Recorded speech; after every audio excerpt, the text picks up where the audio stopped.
One of the things I hear a lot is that companies and potential prospects and customers are looking for someone they trust. They're looking for a partner versus like an order taker. Mm-hmm. What does that look like for EC Group? Like, how do you come alongside a customer and act as a partner versus just another vendor?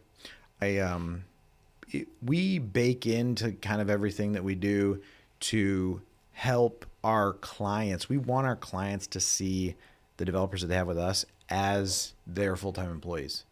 Yes, there are full-time employees. Yes, they sit in our office in India, but they're dedicated just to a single client at a time. So we say we want them to be as if they were just working remotely, but they're your employee.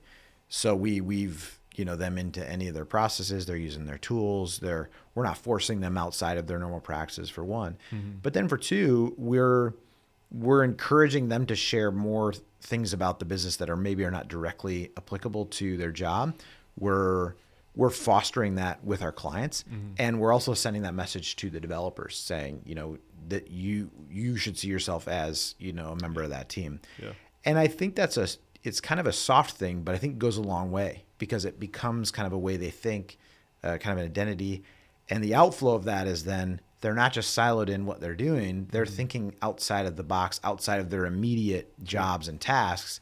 And we've heard that from clients. They say, hey, they came up with a new way to do something, or they thought of a new solution to a problem that, is not necessarily something they're working on. And to me, that's just like music to my ears to hear that, like from clients, like the happy clients they're talking about that. So that's something we've been adamant about for a long time. I think we're going to continue to be. What about active customers? Do you have like a customer service team? What could a potential customer expect from you and the team once they sign the contract? Yeah. So we have our fulfillment that's done out of our India office, where we have about 80 folks. So that's a mix of developers, HR, and then admin staff. And then in our US office, we have sales, account management, and some admin. And the customer success team is part of that kind of sales account management side. They're the ones that are helping address any issues that do come up, whether that's issues in the hiring process, clarifying kind of the requirements.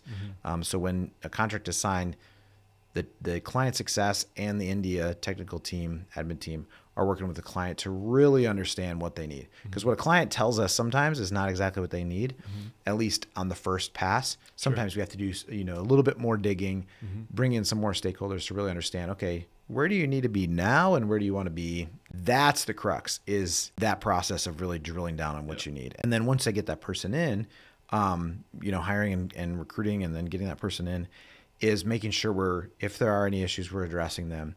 If there are any things that need to happen, whether it's training or that sort of thing, that we're doing that, and taking a very proactive approach with that. Yeah.